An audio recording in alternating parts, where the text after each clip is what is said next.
My name is Ezekiel Armstead. I'm one of the New Day members. I've been going there for the past three and a half years, around there. I serve in a few ministries, and I help out and assist there. So I'm on the AV team, help a little bit of behind the scenes stuff, and serve with the youth as well. I think one of the biggest things was just how the opportunity to really be involved with such a ministry. I remember I had a conversation with Bishop on just how amazing it was to see the birth of a ministry and really to see it get from an idea down to the funding, to the networking, to being in the room when the planning took place, to, okay, we have tickets, do you want to join? And so, or just the space and the opportunity to be a part of something like that. When I first got to Guatemala, I think the biggest thing that I was really trying to be open to was just the experience of the entire thing. So it was down to the small nuances, to the more obvious things, of course, that as it got larger. And one of the first things that I noticed was just being open to the cultural change. When we flew to Guatemala, we actually didn't fly directly to Guatemala. So we flew over to El Salvador.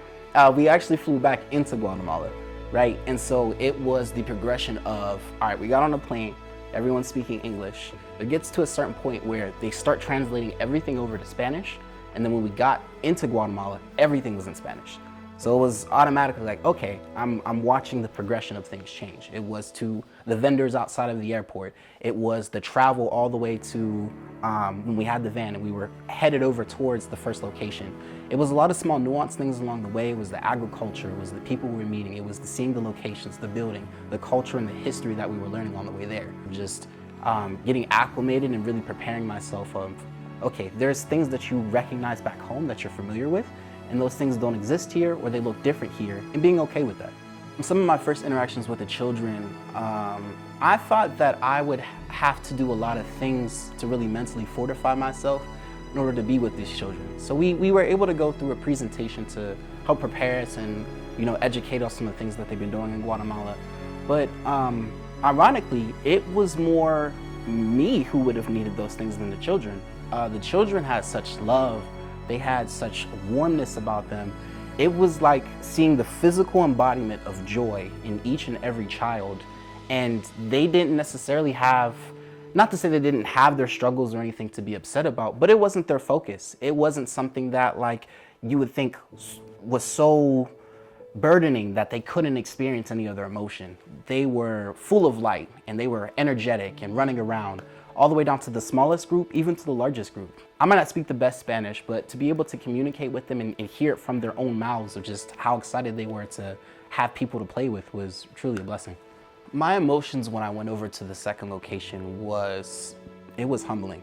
It was a very humbling experience. How they had to bathe themselves, to the distances they had to walk for school. And those children, they were happy as well, but it was a different type of joy. They were in the moment, they were very present. It was one step at a time. And so to be a part of that, it really gave a lot of self-reflection and introspect of just my own upbringing and experience. So to my understanding, a lot of the things that they had, like for the water and things like that, that stuff was dropped off to them.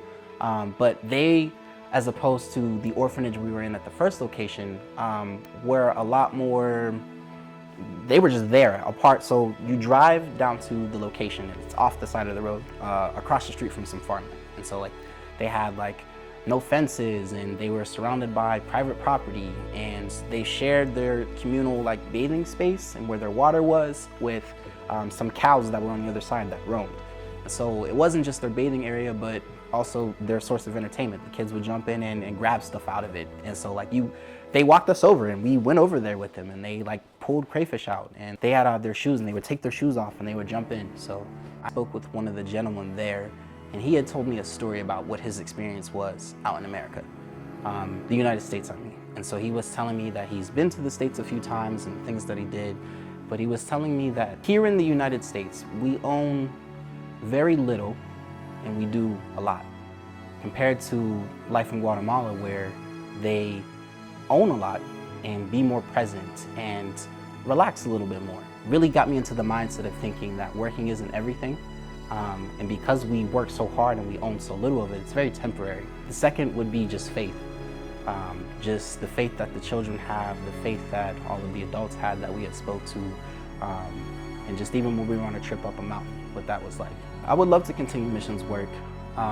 Just being a part of that process and seeing God move firsthand. Just being in another country, I think, exposed a lot more directness with God speaking to me. There's a lot of obstacles that are removed out of the way, and just being placed in another environment where, you know, the people that came with you and God is the only two things that you have. I just want to wrap up with this.